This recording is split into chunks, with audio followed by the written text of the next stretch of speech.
ഇത് ഫിറാസത്താണ്. ഇന്ന ഫീ ദാലിക ലആയതൻ ലിൽ മുതവസ്സിമീൻ. മദീനയിലേക്ക് യമനിൽ നിന്നൊരു നിവേദക സംഘം കടന്നു വന്നു. യമനികളുടെ കൂട്ടത്തിൽ ഒരാളെ ജനങ്ങളൊക്കെ ചൂണ്ടിക്കാണിച്ചുകൊണ്ട് പറഞ്ഞു, ഉമറേ അമീറുൽ മുഅ്മിനീനെ, അതഅരിഫു ഹാദാ, ഈ മനുഷ്യനെ നിങ്ങൾക്കറിയുമോ? അൽ ഈമാനു യമാനിൻ വൽ ഫിഖ്ഹു യമാനിൻ വൽ ഹിക്മതു യമാനിയ. ഹബീബിന്റെ ഹദീസാണ്. ഈമാൻ യമനികളുടേതാണ്, ഫിഖ്ഹ് യമനികളുടേതാണ്, തത്വജ്ഞാനം യമനികളുടേതാണ്. അബൂ മുസൽ അശ്അരി റളിയല്ലാഹു അൻഹു യമനിയാണ്. വൈസുൽ ഖർനി തങ്ങൾ യമനിയാണ്. കേരളത്തിലേക്ക് കടന്നു വന്ന പണ്ഡിത തലമുറകളിൽ ശംസുൽ ഉലമാ തങ്ങളുടെയും പാണക്കാട് കുടുംബത്തിന്റെയും അടിവേരുകൾ യമനിൽ നിന്ന് വരുന്നവരാണ്. അൽ ഈമാനു യമാനിൻ വൽ ഫിഖ്ഹു യമാനിൻ വൽ ഹിക്മതു യമാനിയ. യമനിൽ നിന്ന് വന്ന പുതിയ ഒരു നിവേദക സംഘം, ആ സംഘത്തിലെ ഒരാളെ കാണിച്ചു കൊടുത്തു. അയാളെ ആദ്യമായാണ് ഉമർ തങ്ങൾ കാണുന്നത്. ഉമർ തങ്ങളോട് ചോദിച്ചു, ഉമറേ അമീറുൽ മുഅ്മിനീനെ, ഹൽ തഅരിഫു ഹാദാ, ഇയാളെ നിങ്ങൾക്കറിയുമോ എന്ന് ചോദിച്ചപ്പോ ഉമർ തങ്ങളുടെ മറുപടി, ലഅല്ലഹു സവാദ് ഇബ്നു ഖാരിബ്, അത് സവാദ് ഇബ്നു ഖാരിബ് ആയിരിക്കുമല്ലോ. നോക്കുമ്പോ അത് സവാദ് തങ്ങളായിരുന്നു റളിയല്ലാഹു അൻഹു. സവാദ് ഇബ്നു ഖാരിബ്. രണ്ട് സവാദുമാരുണ്ട്. ബദരിയായ സ്വഹാബിയുണ്ട് സവാദ് ഇബ്നു ഗസിയ. നബി തങ്ങളോട് പ്രതികാരം ചോദിക്കണമെന്ന് പറഞ്ഞ് നബി തങ്ങളുടെ വയറ്റത്ത് ഉമ്മ വെച്ച് യുദ്ധത്തിലേക്ക് ഇറങ്ങിപ്പോയ സവാദ് റളിയല്ലാഹു അൻഹു. ഇത് സവാദ് ഇബ്നു ഗസിയ, ഇത് സവാദ് ഇബ്നു ഖാരിബ്. തങ്ങളോട് നേരിട്ട് വന്നുകൊണ്ട്, യാ റസൂലല്ലാഹ് ഫകുല്ലി ശഫീഅൻ യൗമ ലാ ദു ശഫാഅത്തിൻ فكلي شفيعا يوم لا ذو شفاعتي بمغن فتيلا عن سواد بن قاربي. നബിയെ, സവാദ് ഇബ്നു ഖാരിബ് എന്ന എനിക്ക് നാളെ പരലോകത്ത് ഷഫാഅത്ത് ചെയ്യാൻ ഒരാളുമില്ലാതിരിക്കുമ്പോൾ ഹബീബേ, അങ്ങനെക്ക് ഷഫാഅത്ത് നൽകണമെന്ന് ഹബീബിനോട് നേരിട്ട് പറഞ്ഞ സ്വഹാബിയാണ് ഈ സവാദ് ഇബ്നു ഖാരിബ് എന്നവര്. പക്ഷേ ഉമർ തങ്ങൾ സവാദ് തങ്ങളെ ജീവിതത്തിൽ അതിനു മുമ്പ് കണ്ടിട്ട് പോലുമില്ല.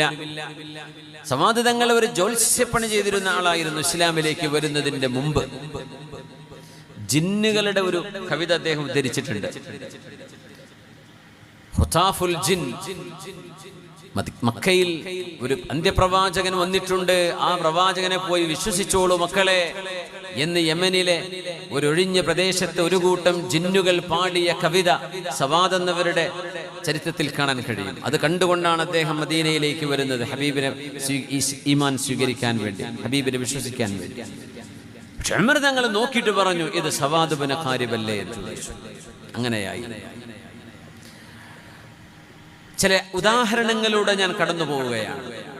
അത് കഴിഞ്ഞ് ഇൻഷാ അല്ലാഹ് ഇത് നേടാൻ സാധ്യമാകുന്ന വഴികൾ എന്താണെന്ന് സമയപരിധിയിൽ നിന്നുകൊണ്ട് നമുക്ക് വിവരിക്കുകയും ചെയ്യാം. ഉമർ റളിയല്ലാഹു അൻഹു കഅബാലയം തവാഫ് ചെയ്തുകൊണ്ടിരിക്കുന്ന ഒരു സമയം. നമുക്കൊന്ന് ഒരു സ്വലാത്ത് ചൊല്ലിയിരുന്നാലോ? നമ്മൾ കുറേ സമയമായിട്ട് ഇരിക്കുന്നുണ്ട്.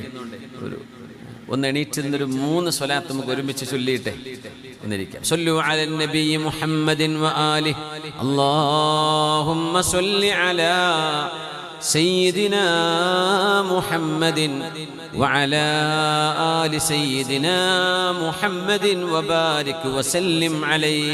ഉറക്കെ ചൊല്ലിക്കോളൂ. അല്ലാഹുമ്മ സല്ലി അലാ സയ്യിദിനാ മുഹമ്മദിൻ وعلى آل سيدنا محمد وبارك وسلم عليه. اللهم صل على سيدنا محمد وعلى آل سيدنا محمد وبارك وسلم عليه.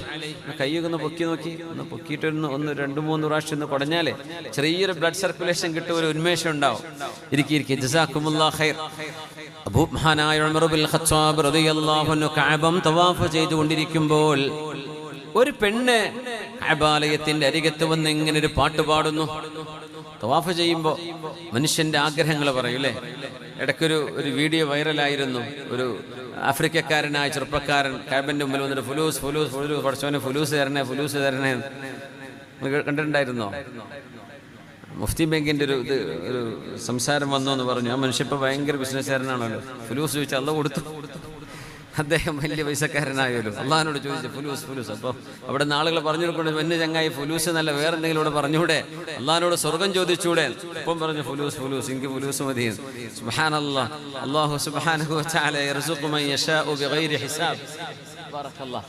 നമ്മുടെ സംഘാടകർ വരുമ്പോൾ എല്ലാവരും സഹായിക്കണേ. അപ്പോൾ ഓരോരുത്തരും അവനവന് ആവശ്യമുള്ളത് ചോദിക്കും. ഓരോരുത്തരും അവരവരുടെ ഖലാഉകൾ അള്ളാഹുവിന്റെ മുമ്പിലേക്ക് വെച്ചു കൊടുക്കുന്ന, ഹാജാത്തുകൾ വെച്ചു കൊടുക്കുന്ന സ്ഥലമാണിത്. ഒരു പെണ്ണിങ്ങനെ പാട്ട് പാടുന്നു. ഉമർ തങ്ങൾ ഇത് കേൾക്കുകയാണ്. പെണ്ണിങ്ങനെ പാടി ഇങ്ങനെ പോവാണ്. അന്നത്തെ ആളുകളൊക്കെ നിമിഷ കവികളാണ്, നിമിഷ കവയത്രികളുമാണ്. പാട്ടിങ്ങനെയാണ്. فمنهن من تسقى بعذب مبرد فمنهن من تسقى بعذب مبرد